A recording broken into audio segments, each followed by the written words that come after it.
Hi, I'm John Mitchell, and this is the fourth of 7 short videos introducing a new vision of leadership and culture for business, government and the professions, a vision embodied in the Mitchell model. In videos 1, 2 and 3, we've studied the individual and psychological contexts of leadership, applying in each context a consistent scale of 6 levels of quality, and also revealed important aspects of communication, which is at the heart of leadership and culture. In this fourth video, we'll focus on contexts 6 and 7, that is, the contexts of parts of an organization and of the whole organization itself. Again, applying the 4-way relationship structure and 6 levels of quality.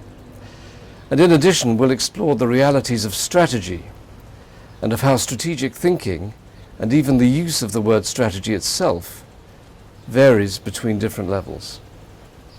In video 1, we established 9 contexts of leadership, from the individual to the governmental, each with 6 levels of quality. In videos 2 and 3, we explored the context of the individual leader, the context of mindset, and the 3 inner psychological contexts of intellectual, emotional, and physical intelligence. We also explored how the 6 levels of quality apply in each context. Now, in video 4, we'll go into depth in contexts 6 and 7, the parts of an organization and the organization itself. In each case, we'll again explore how the 6 levels of quality apply. First, remembering that we've defined qualitative growth and decay as increases and decreases, respectively, in awareness and constructive action, and that from this we derived 6 demonstrable and comprehensive generic levels of quality, 3 positive levels and 3 negative. First, let's clarify the structure of the context of parts of an organization, which we'll take to be departments, business units, or professional practice areas, though the principles we'll explore can be applied to any part or division of an organization, however it's referred to. The higher authority, in respect of a department, business unit, or practice area, is typically the organization itself, perhaps represented by a board or executive group. In the downward relationship are teams and staff, the peer group consisting of other departments, business units or practice areas, and externally the respective markets, perhaps also regulatory bodies, and the wider public. So, how do the 6 levels of quality apply here? In this 6th context, level +1 denotes the routine conduct of business within and on behalf of the business unit, department or practice area, where the focus may be primarily on client relationships and internal organization around these. If this remains the only focus over time, then a distance may develop from other parts of the organization, level -1, which, if allowed to continue, can lead to what is often called a silo mentality, level -2, where the parts of the organization behave as separate entities and lose the potential synergies of being part of the same organization. This can lead to level -3, in which the different parts of the organization unwittingly undermine the potential effectiveness of the organization as a whole. The antidote to the potential or actual existence of a silo mentality can be found in level +2, where there is active collaboration with other parts of the organization that may be visible, for example, in business development, in the form of client introductions or cross-selling, and joint marketing or product development. This can further develop into conscious development of the organizational culture at level +3, where consistent and cohesive leadership standards are intentionally developed across the whole organization. This scheme gives a broad outline of the potential for qualitative growth and decay for different parts of the organization. Again, we'll explore the process of growth in video 6. As we've done in earlier videos for the study of individual and psychological contexts of leadership, let's now clarify how the sense of responsibility is both felt and acted upon in level +3, both by those leading the different parts of organizations and through their influence by teams and individuals within them. Once again, the fundamental sense of responsibility at level +3 is to be of service, and this manifests itself firstly in making a full contribution to the organization as a whole, both financially and culturally. The responsibility downwards that is actively realized is to create and sustain the physical, mental and emotional environment in which teams and staff can contribute fully and fulfill their potential. At peer level, the level +3 responsibility is to actively build trust and collaboration with other departments, business units and practice areas, while externally the responsibility is felt as to enhance the reputation of the department, business unit or practice area within different markets and with the wider public. Qualitative growth from the lower levels means developing both the sense of responsibility and the practices through which it's brought to life.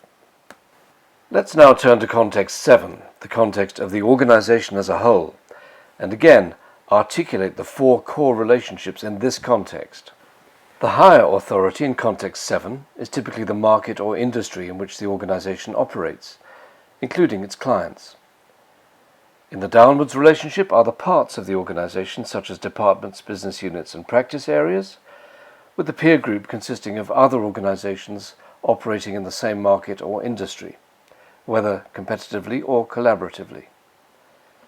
The external relationship is typically with regulatory bodies and the wider public.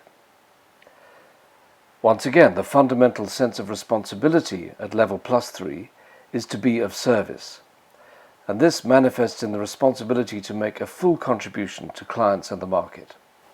The responsibility downwards that is actively realized is to create and sustain the environment in which departments, business units and practice areas can contribute fully and fulfill their potential. At peer level, the level +3 responsibility is to build trust and collaboration with other organizations in the same market. We should note that competing is the responsibility felt at level +2, which is included and transcended in level +3. And externally, the responsibility is felt as to enhance the reputation of the organization with regulatory bodies and with the wider public. Let's remember that these responsibilities we've been discussing are those felt and acted upon at level +3 of leadership and cultural development. If we now look briefly at some of the characteristics of the lower levels, we'll see first that at level +1, the organizational strategy, if it's articulated at all, consists merely of tweaking what was in place previously, whether or not strategic goals are articulated. At level -1, there's no strategic or intentional cultural change, but only structural changes, as are often seen when a new CEO takes over and wishes to be seen to be having an immediate impact. If this is the only kind of impact, then it may well lead over time to the climate of politicking characteristic of level -2, and in due course to the crises experienced at level -3. If, on the other hand, the level of leadership culture grows to level +2, the strategy will come into existence based on new challenges and goals, and if this develops further, it can go towards creative leadership of the industry itself at level +3. Again, the 6 levels of quality give an overview of key stages and characteristics of the potential growth and decay of organizational quality. So let's now create a connected view of the 6 levels as they apply to leadership mindset, to parts of an organization, and to whole organizations. At level +1, the constructive passivity of the leadership mindset is reflected in the conduct of routine business and procedures, with any strategy based on incremental shifts of the past.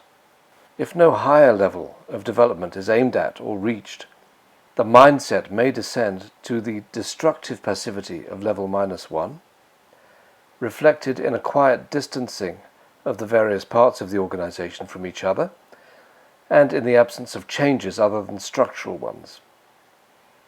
Again, over time, this can further descend to a mindset of destructive dynamism, level -2, featuring a silo mentality and internal politicking, and this can eventually lead to the organizational crisis of level -3, where the leadership mindset is one of destructive exclusion, and the different parts of the organization, whether consciously or not, undermine each other's effectiveness.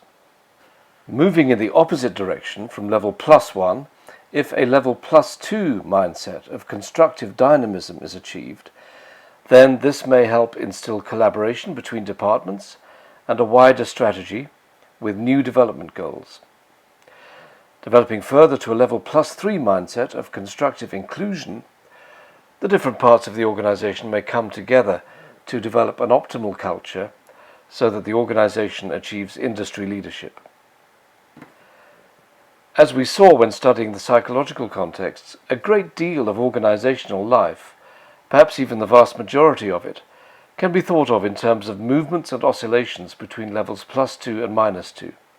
The development potential for many organizations can therefore be expressed simply as to raise the organization's center of gravity from levels -1 and -2 up to level +2 and eventually +3. So we've articulated the structure of the parts of an organization and of the organization itself, context 6 and 7 respectively of the Mitchell model of leadership and culture. We've also seen how different levels of the sense of responsibility feature in organizational life and how these connect to the quality of culture.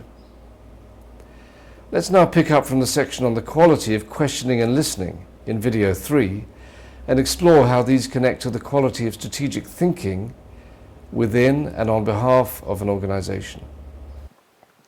In video 3, we saw that one of the most important implications of the different levels of development of intellectual and emotional intelligence is that they directly affect the quality of questions that are available to us in thinking, decision-making, and communicating.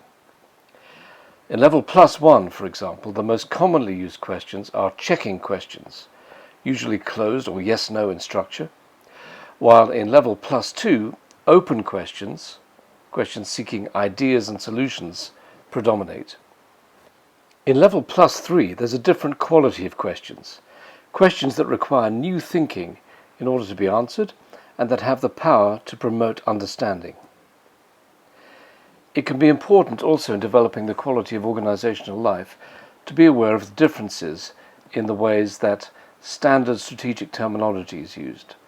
For example, the word strategy itself can be used to mean tweaking of past tactics, level +1, the more dynamic setting of new goals and corresponding tactics, level +2, and in level +3, a clearly defined contribution to the market that is missing in the other levels. Vision can be used to mean, in level +3, a clear, succinct expression of the organization's perceived environment and the role within it. In level +2, a visualization of a future state of affairs, or in level +1, simply a dream.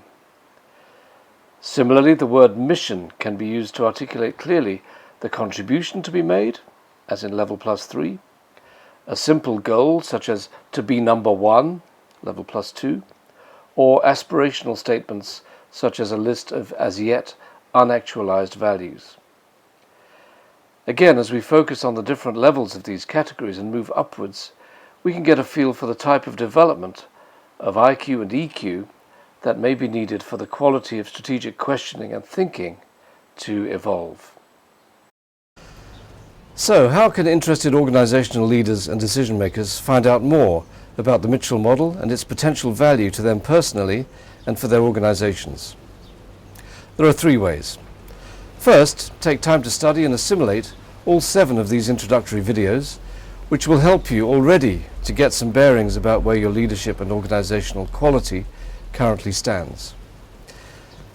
Secondly, you can apply to join one of our series of International Leadership Weeks that are held in Switzerland, China, and Bermuda each year. These give interested CEOs, professional managing partners, and government officials a unique opportunity to explore the Mitchell model in a practical way, while networking with counterparts from other organizations with similar interests. And thirdly, if you'd like to have direct contact through an initial phone call or meeting, please email me at the address shown, and I'll be happy to respond.